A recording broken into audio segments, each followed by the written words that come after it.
Assalamualaikum warahmatullahi wabarakatuh. Apa kabar teman-teman semua? Jumpa kembali dengan Bakti. Dan pada perjumpaan kali ini, Bakti akan menyampaikan ringkasan materi tentang proses pencernaan makanan pada manusia. Materi ini Bakti buat berdasarkan penjelasan Pak Guru pada pertemuan melalui Zoom meeting beberapa hari yang lalu. Nah teman-teman, kesimpulan yang dapat Bakti sampaikan adalah bahwa organ pencernaan manusia terdiri dari mulut, kerongkongan, lambung, usus halus, usus besar, dan anus. Mencerna dapat diartikan sebagai suatu proses penghancuran atau menghaluskan makanan agar dapat diserap oleh tubuh. Ada dua macam pencernaan teman-teman, yaitu pencernaan kimiawi dan pencernaan mekanis. Pencernaan mekanis adalah pencernaan yang dilakukan oleh organ-organ pencernaan seperti lambung dan gigi. Sedangkan pencernaan kimiawi adalah pencernaan yang dilakukan oleh enzim-enzim pencernaan seperti enzim petialin atau enzim amilase. Teman-teman, sekarang ayo kita ikuti perjalanan makanan di dalam tubuh kita.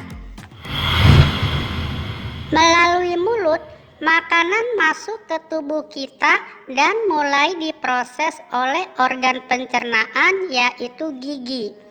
Makanan dipotong oleh gigi seri dan dihaluskan oleh gigi geraham dan bercampur dengan air liur yang mengandung enzim petialin sehingga makanan menjadi lunak seperti bubur yang disebut bolus. Berarti di mulut kita terjadi pencernaan secara mekanis oleh gigi dan juga secara kimiawi oleh enzim petialin. Setelah makanan dihaluskan di dalam mulut yang disebut bolus, selanjutnya makanan akan masuk ke dalam kerongkongan menuju lambung. Otot-otot polos pada dinding kerongkongan menekan, mendorong, dan meremas makanan agar turun ke lambung. Gerakan ini dinamakan gerakan peristaltik. Setelah masuk ke dalam lambung, bolus atau makanan yang sudah lunak tadi akan kembali dihaluskan oleh otot-otot lambung dan juga mencampurnya dengan getah lambung yang mengandung enzim dan asam klorida.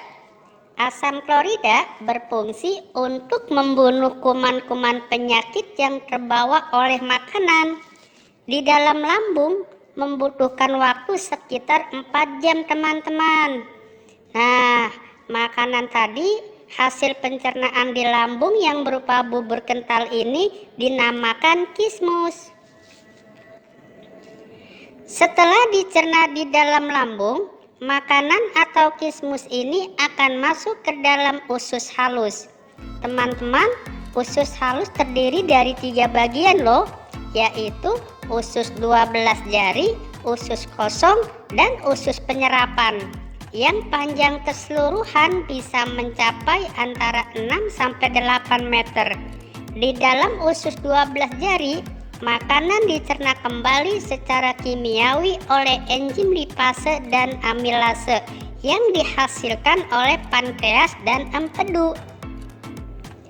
Sari-sari makanan akan diserap oleh usus kosong dan lemak diserap oleh usus penyerapan. Proses dalam usus halus membutuhkan waktu sekitar 6 jam teman-teman. Setelah itu, makanan akan masuk ke dalam usus besar. Setelah dari usus halus, makanan selanjutnya masuk ke dalam usus besar yang panjangnya sekitar 1,5 meter. Usus besar terbagi menjadi 3 bagian pula teman-teman, yaitu sekum, kolon, dan rektum. Usus besar berfungsi menyerap air dalam makanan.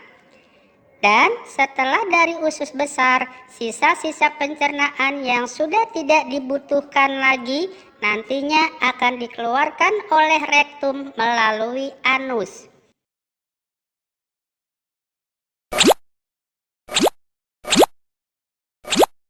Nah teman-teman, makanan membutuhkan waktu sekitar 24 jam dari masuk ke dalam mulut hingga proses pembuangan sisa-sisa pencernaan oleh rektum melalui anus.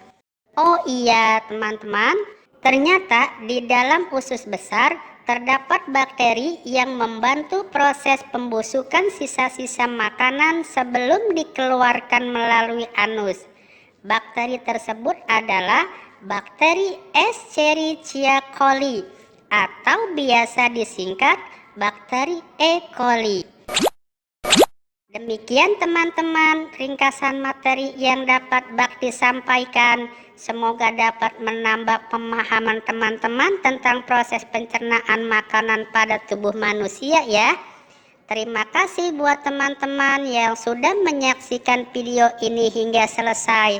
Sampai jumpa dengan Bakti pada pertemuan berikutnya. Wassalamualaikum warahmatullahi wabarakatuh.